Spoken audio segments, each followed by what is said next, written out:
Hello there. Thanks for watching or listening to VIP Boxing's Bell to Bell podcast, episode 160. Recording this on a bank holiday Monday, pouring with rain outside. You're either watching on YouTube, listening on iTunes or Spotify. Thanks very much. You know me, Steve Lillis. You know John Evans. Man, we got off the subs bench because Ryan Walsh had to cry off late. He apologises to John and myself. He'll be here next week and he'll tell us who his next fight is. But he does apologise. He just right under it. So we got Steve Wood, the boss of VIP. He's just been telling us for the last 10 minutes how Man United are back and going to win the league next year. First time they've turned up this season. Anyway, how are you, Steve? Was Wembley good? Yeah, listen, fantastic time at Wembley, mate. It was like the old days, and really enjoyable. Obviously, we got the 2-0 up, and then you're waiting for it to happen and lose, but we fought on. The support was great, and I didn't realise I was standing in for Ryan Welsh, but I know he's a big United fan as well, isn't he? And his two brothers, they're big United fans, so maybe he's been out celebrating like I was. But here I am, back in the office on a bank holiday Monday, and I'm here to try and help you guys out. Anyway, let's see what we're talking about today then, Steve. Well, I'll tell you what, we'll get started. John, you got your little 3-minute bell, and John's going to put you on the spot here. What's happening, Steve? On this one, John, introduce the top of the first round. Yeah, I was talking to Josh Warrington last week, and fair to say a little bit frustrated with no news. And then he turns up at the public workout for Jack Catterall and Josh Taylor and seems to get a little bit of news that they're finally talking about Wood and Warrington. And what a good time for it to all come together, But the fans bought into that grudge last week, didn't they? Jack and Josh. It was a tremendous atmosphere in the arena. And it seems like finally Hearn and Matchroom have got their act together. They've realised it's a big fight. The fans will buy into it. And they've gone to Lee with an offer. So where are we up to, Steve? Well, when you say finally, it's been going on since the finish in October 2023, wasn't it? And, finally. He's been voted Fight of the Year for 2023. And we're seeing other things and rematches. And this is the best one. And nothing was happening.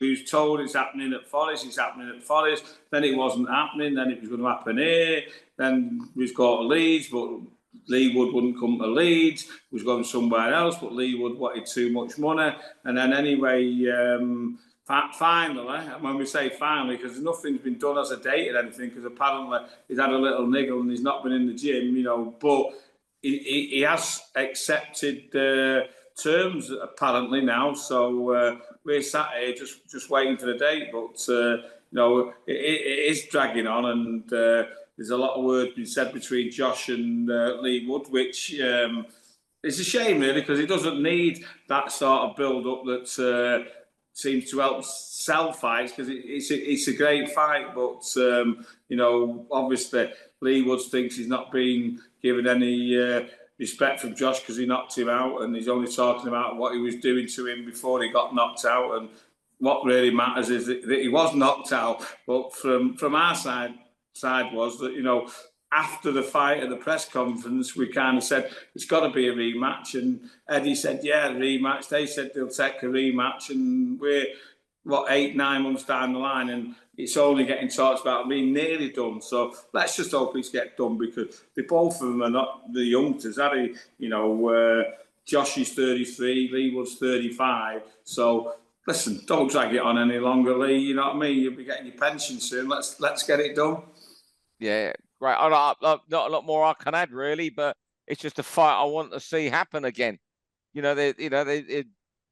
Josh obviously feels he can set the record straight in the second fight, and Lee obviously feels he can repeat what he did in the first fight. And maybe Steve, I'm a big Josh fan. I know he's with us at VIP on your board now, but if he feels he isn't getting that respect, the bottom line is he got the win in the last fight, didn't he?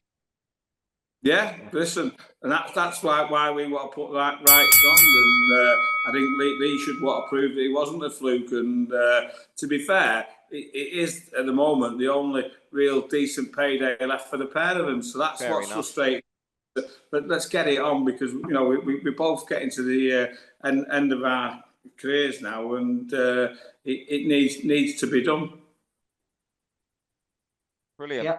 Cheers for that, Steve. The insight there on what's happening with Lee Wood, Josh Warrington to round 2. Steve, over to you. You're going to talk about a VIP headliner, not quite the magnitude of Wood or Warrington, but they're getting pretty nasty, the pair of them, on social media. Kane Gardner and Jamie Robinson. Surely you got to send Louise down to interview Jamie Robinson this week. We need a head-to-head, don't we? Yeah. We need a head-to-head with them two. To be fair, I've not even seen anything on social media because I went to Wembley and I left my iPad at the office. So I've been 4 days without my iPad. I'll have a look. It was going at it, or yesterday or Saturday. They were going at each other again. I won't surprise with Kane because he doesn't really say much, does he? But what I wanted to say, apart from the fact that it's a great fight and I'm really looking forward to the fight, I just wanted to say that, they need a pat on the back for taking it because they're both warriors, aren't they? And they both fight anybody and they've both been on TV shows and put up good performances and they're having to fight in our small hall shows for little money. And so it's like, these kids who are taking these tough fights, which should be on TV, the reason why they're not on TV is because of the pampered superstars that you've got bringing through from the TV promoters. Like Kane, he beat Conor Walker on the Channel 5 show. He went onto a TNT sling and lost to Pierce O'Leary, but went the distance. And so because they know he's a tough fight, none of these alleged prospects or superstars will take a risk with him. The number of times I've had a TV promoters come on, have you got any welterweight 10 stone? Yeah, Kane Gardner. Oh, that seems a good fight. Come back. Oh, they don't want that one. They'll have it in a couple of fights. They might have it next fight. The fannies, and I've been saying it for a while, like we build the likes of Kane Gardner up on our small hall shows. He's ready to go on TVs and make some money for his family. And put up a fight. And, he's not the favourite in the fights he's going to on TVs, but they won't fight him. And what I'm like saying is it's great that these two kids are doing it on our small hall show, but they should be fighting on TVs. But, these superstars won't have a test. And I have the same problem with like Mason Cartwright, because he's proved he's tough and can fight a bit. No one wants to fight him. And, I don't just blame the fighters and the trainers. I blame the promoters.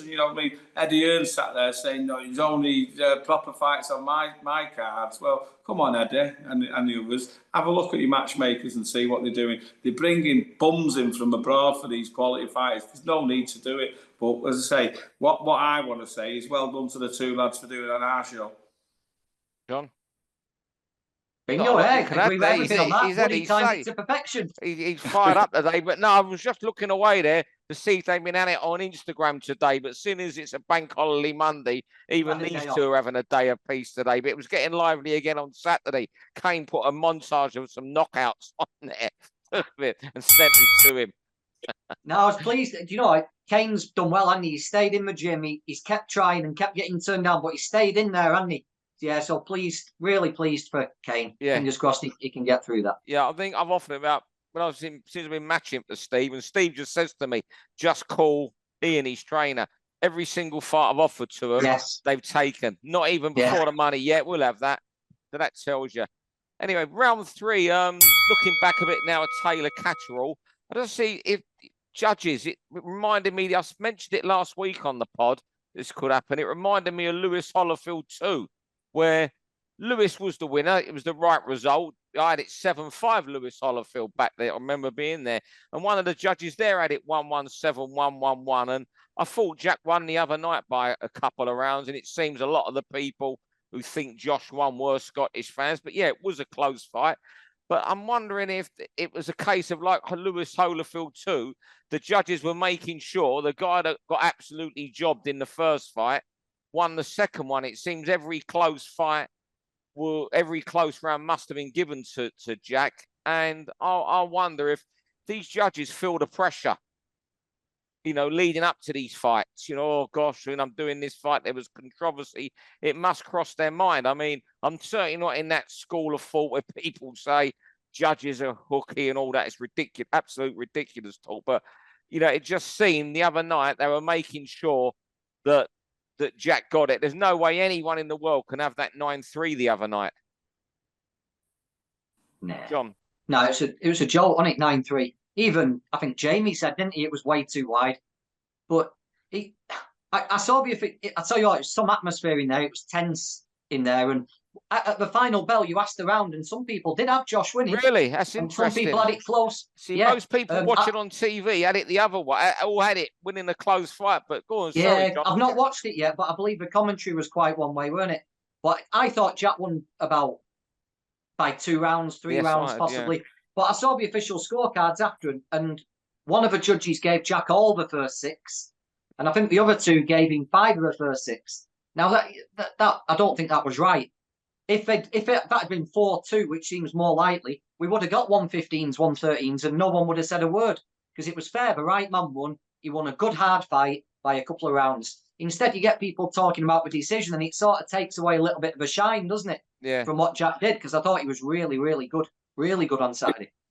Yeah, well, I'm of the same school of thought as you guys. And John Peggott said to me on Friday when I said, "Who do you think will win the fight tomorrow?" And he just said, I don't know. It's a fair fight. He said, but the judges are going to give it Catterall, aren't they? Because after what happened last time, and he said that's it. But I listened to something Joe McNally said, and he mentioned like 3 English judges after the controversy of the first one. The last thing you'd want is 3 English judges, and by the way, the 3 English judges I'd never heard of, and so it was a big shout to give him the ask. And I've been saying for a while that the board need to be regulated and have an independent jury looking after them, and they should have been looking at that and going, "Oh, hang on, we're opening ourselves up to a bit of criticism here. Let's change this. Let's have a Scottish ref, an English ref, and an American ref, and get it as straight and honest as we can. And if something goes untoward, we've done our best. And what they need to do now is look at those scores, because I actually scored it, and at the time I had 5 rounds to Taylor, I had 4 rounds to Catterall, and there was 3 that I couldn't split. So if you give the 3 to Jack Catterall, he's won by 2 rounds, and it was one of those. If someone won by a round or 2, no one was going to argue. But because it's 117, 111 now, no one cares about the fight, which was a great fight. They're all talking about the scorecards, and another black eye for boxing for me. Yeah, I don't know, but you say Joe there was complaining. Okay, he's entitled to complain. It's a fair point, but you've got to say the camp of Josh Taylor could have made this objection before the fight. I was going to say, Steve, what would you have done? That would have been in the contract, wouldn't it? You wouldn't have signed until that was agreed. Can't put it in the contract, because the contract's done with the promoters, isn't it? And that's done by the boxing. You know what I mean? Like you'd have agreed. You'd have wanted it agreed, wouldn't you? You'd have wanted it, but boxing board of control, you know what they're like dealing with them. It's like, no, it's our way, the our way. If you're in our gang, you've got to play by our rules, and they wouldn't have changed them. And that's what I'm saying. There should be an independent board that you can go to and make complaints like that, and let them act and do the right thing, rather than just being dictated to by the boxing board of control. And I think they need protecting from themselves, because like Bob Adams' rant afterwards was terrible. That's gone worldwide, and he said he's not going to bring a boxer over there. Yeah. I mean, Bob Arum, the way he used to run, he runs the Las Vegas scorecards we've seen on Top Rank, but that's for another day. John, round 4, the heavyweight fight, is it July 20 or 27? The Juggernaut against Del Boy. Yeah, I know last week it was heavily rumoured it was going to be Juggernaut against Martin Bacoli, wasn't it? That's right. And it all fell through at the last minute and put Del Boy in. And do you know what? I think Del Boy should have retired, and a lot of people think Joe should have retired. So I actually think it's a good fight for both of them. I think Bacoli might have been a real dangerous night's work for Joe. If he has lost that ability to get out of the way of shots, I think he's pretty good, pretty dangerous operator. Chisora, he's going to hustle and bustle forward. I don't think he quite presents that one-punch vicious knockout power that could really do Joe some damage. It'll be a grueling fight, but maybe they're both just at that level now where it's the right fight for them both to see if either of them have got anything left. I wouldn't have liked to have seen Joe in with Bacoli, and I wouldn't like to see Derek in with a top 10 guy. So I think if they're both going to carry on, I think it's a good fight for them both. I just think it's a fun fight, and that's it. Neither of them are going to be troubling the scorers on the world stage. It's just a few quid for them at the tail end of their career. But look, it worries me, and I know Steve was going to do this as a topic. I'm sure he'll speak about it. John. I'm just, it's been, I think, 17, 18 years. There was 2007, I think he turned pro. So he's Yeah. maybe in his 18th year now. He's been having tough fights for 14 years. I forget he beat Danny Williams. Then he had a hard fight with someone. Then he had the first Fury fight. When he weren't in shape. It's 14 years of tough fights as a heavyweight.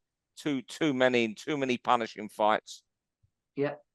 Yeah, well, my opinion on it is it's a joke. It should be on a seniors tour like the golfers, and it's like this YouTube fighting for me. You know, this is going to sell because you've got. Just hang on a second. So this is going to sell because you'll have Chisora talking shit, and it's dragging the sport down into the YouTube thing, which we all complain about and don't like, but if this is the future of boxing, it's a shame really, because Frank Warren will have some great young talents that could be topping shows, and now they're all going to be lost under what I classed as two past the best fighters, bemauling at each other. You know, like we know what Chisora's like. You know, I mean, he's a solid fighter by all things, but he's 40-year-old. He took some pastings over his time, and we always said with Joyce, eventually his chin will go. He went twice against Chang. He brought him back with an easy one, allegedly against, I think, some Cash Alley, wasn't it? And he stuck the place out with that. I mean, he got the stoppage, I think, in the round, but up to that, he looked like he couldn't bring back to what he had before. So for me, it's not a good fight. It's not good for boxing. Let the young talent we've got coming through be shown. Yeah, I agree with it all. But if they are going to carry on, I'm glad he's not. I'm glad Del Boy's not been served up to Moses Italma, and I'm glad Joe's not been given, to some Eastern European heavyweight. I'm glad we're against each other. So yeah, look, I think it's a fun fight. I think the YouTube's a bit strong, Steve, but it's your opinion. But I think it. Look, it's a fun fight. And you know what? You can call me what you want, Woody. I'll be watching it. Lillis, could you not have got your mate, the boss, Vincenzo, over as an opponent? He got in again the other week, Vincenzo Anzalone. He got in again. Aye. And I'll tell you what, and so did the guy, the big check I found for Louis Wright when you wanted him to have a nice win. He got in the other night and went the distance with Curtis's kid. Adrian King the other night, but there you go. Anyway, the yardstick for heavyweights coming in the country seems quite low at the moment. Anyway, and I'm out. I've got the JCB out at times, but yeah, Lillis is the ringleader of it. Hey, it's on the orders from Woody. That was the Louis Wright one. No, right. Round 5. Cruiserweight division. Isaac Chamberlain, Jack Massey. You know what? It's a great fight, and it's the latest in so many top cruiserweight fights. Has there been a division over the last 40 years that's given us more thrillers? It's just incredible. And here's another one. Domestically and globally, we've had great fights. You go back, I don't know, Ortigas, Gassiovs, and Usyk Breeders, Hay Thompson in this country, Thompson, Eubank. It's just a procession of great cruiserweight fights. I think this is another one, Chamberlain Massey. I'm more excited for that than I am the Billum Smith fight that's top of the bill, the world title fight. Yeah, I love it. I love the cruiserweights. There's another good one at weekend as well with Chef Clark against Ellis Zorro. They all fight each other. It's probably the only division in Britain where the top 10 have all fought each other already. They've been doing it for 5 or 6 years. I love it. I tell you what, Jack's been waiting for his chance for so long, hasn't he? He's been like on the outskirts. And just at the time when Lawrence Okoli turns up at his gym and he's been sparring Okoli and getting himself in shape, out of the blue, Chamberlain's opponent falls out and Massey gets this opportunity. And having waited so long, it couldn't have come at the more perfect time for Jack Massey. He's fit, he's had top sparring, and he's confident of beating Chamberlain. So one smack's always in exciting fights. He's not hard to find, is he? So yeah, I think it's going to be a real cracker. Yeah, They used to spar each other years ago over in Spain. I was never over there, but Bobby Rimmer used to say to me that Jack used to get the best out of that there. So I think it's a genuine 50-50 fight now. I think if he goes to points, you'd have to fancy Chamberlain because he's a little bit more busy than Jack. But if it's going to be a KO, it's going to be Jack who's going to chin him, because I can't see Chamberlain chinning Massa. But Chamberlain's fairly tough, so he might go the distance. And then you just look at Jack's activity. I think he's had 5 fights in the last 4 years, and one of them was over against Parker, wasn't it? So the actual activity suits him, and I think he's had better opponents, because apart from Parker, I think most of Jack's last ones have been blowovers, haven't they? So, I think it's a 50-50 fight. So I'm going Chamberlain points or massive KO if you can pick them both. Yeah, a few weeks off. Sure, we'll mention it again. I'm going for Chamberlain points. Right, I might go for one smack by stoppage. Oh, because for two people who beat Chamberlain, a big tough cruiserweights with a Billum Smith and a Coley, and Jack's a big tough cruiserweight. And he's fit, so I'll have the upset that night. Yeah, and listen, none of them are world class, but the European level, the pair of them, and whoever wins will probably get a world title out of that. So there's a lot on the line. So I think we're in for the treat on that one. Yeah, and it's Jack's last chance. If he's been avoided all this time, if he gets beat again, he's not going to get another, is he? No. So it's like a career night for Jack. Right.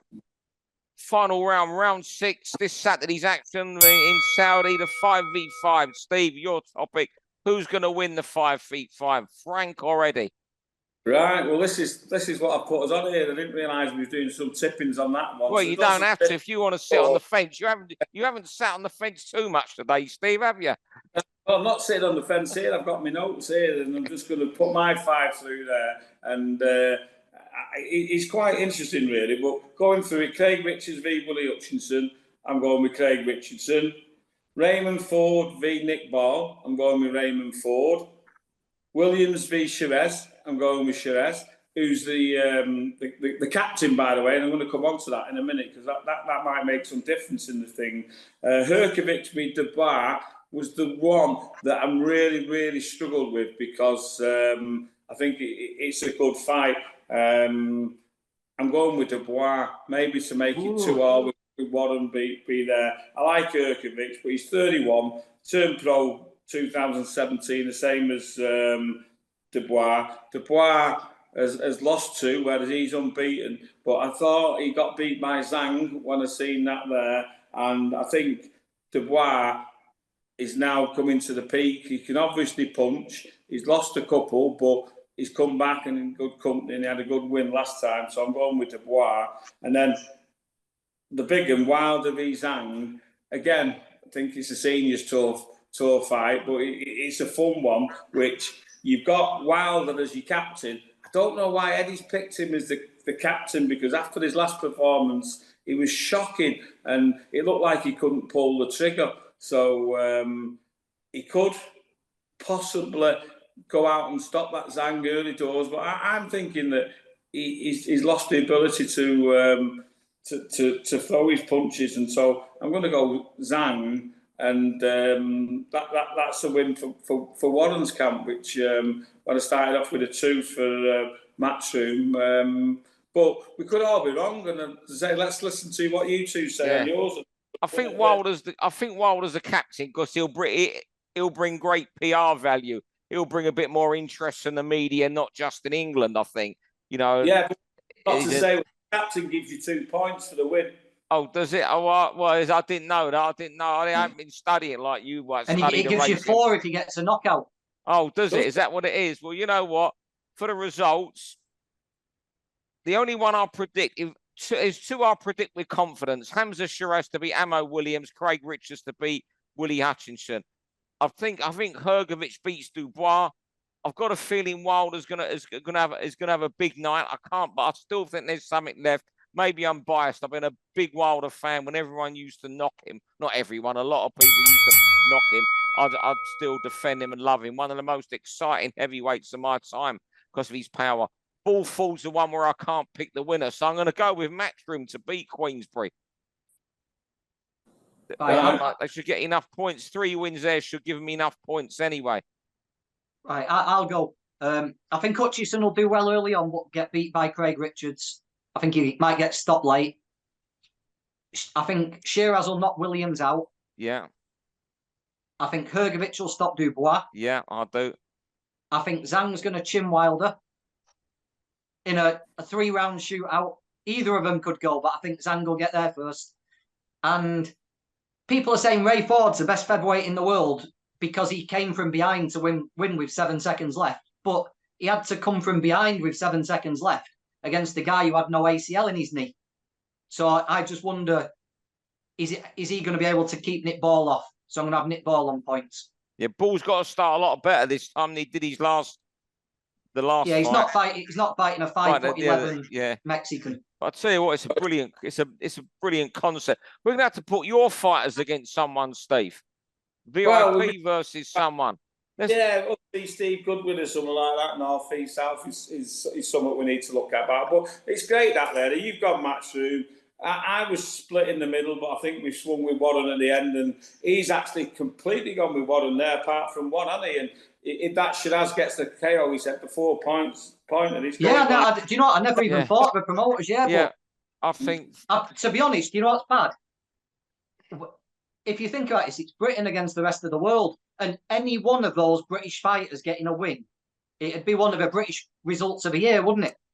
And I'm putting 4 on one night, so that's not going to happen. So I've looked at it, the individual fights, but for British boxing to get 4 massive wins like that on one night would be unheard of. I tell you, the odds are against it. The fight that's been overlooked there, Richards in Hutchinson, and I fancy Richards. If Hutchinson pulled that off, that would be some career turnaround from getting done by Lennox Clark, badly done. That would be one of the great, that would say a lot about him as a fighting man, wouldn't it? To turn his career around like that.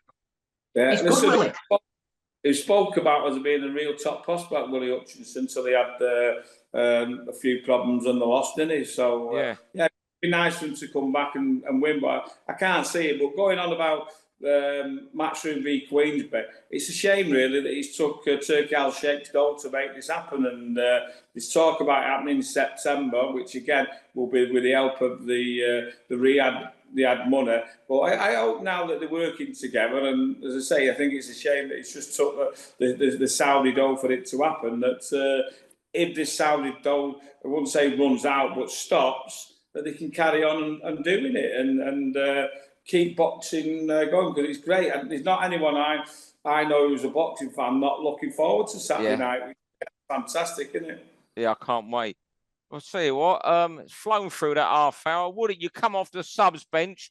Ryan Walsh is our number 1 on here, but you had plenty to say today, mate. You was in top form, that's what I will say. That's what you get when you win the FA Cup. You spent 11 months sulking with your football team, whereas now all my City fans have been getting blasted. Yeah. Well, what's lit? You must have got home and you smiling. Your wife Lynn must have wondered what's come over you coming home all happy. You're usually coming home after boxing with your head in your hands. Listen, I've had 2 full English breakfasts every morning down at Frank Joseph's. He's been making me dinner. We've been going out eating and drinking all the time. It's been like an holiday down there, yeah. I didn't even think Frank Joseph liked football, but he managed to jib his way into the cup final. But he's one of those fellas, Frank Joseph. People don't know Frank Joseph. He's one of these boxing people who makes things happen, but people don't see him. Big friend of David Hayes, and a big pal of Woody's. He's one of those faceless people who makes deals in boxing, who's a big pal of Woody's and cooks him fry-ups. No problems with it. Yeah. I've had another one today, walking the dog round Eaton Park. We stopped for the full English. So that's an hat-trick of them. Well, it's tea time now. Time for you to have your dinner now, Woody, tonight, or tea as you Northerners call it. Us Southerners. Steve, do you get a free stent? Do you get a free heart stent with your 3rd English fry up? Anyway, fellas, you've been on cracking. Like those McDonald's stickers you get for your free cup of coffee when you've had your coffee. I'll have about 28 stents for this year alone. Fellas, you've been great company. I'm sure everyone watching, listeners, found you good value. Thank you very much for today. Cheers, Steve. For all boxing info, news and latest interviews, amateur and pro, across the north, click and subscribe. VIP Boxing Promotions. Also Twitter, Instagram and Facebook.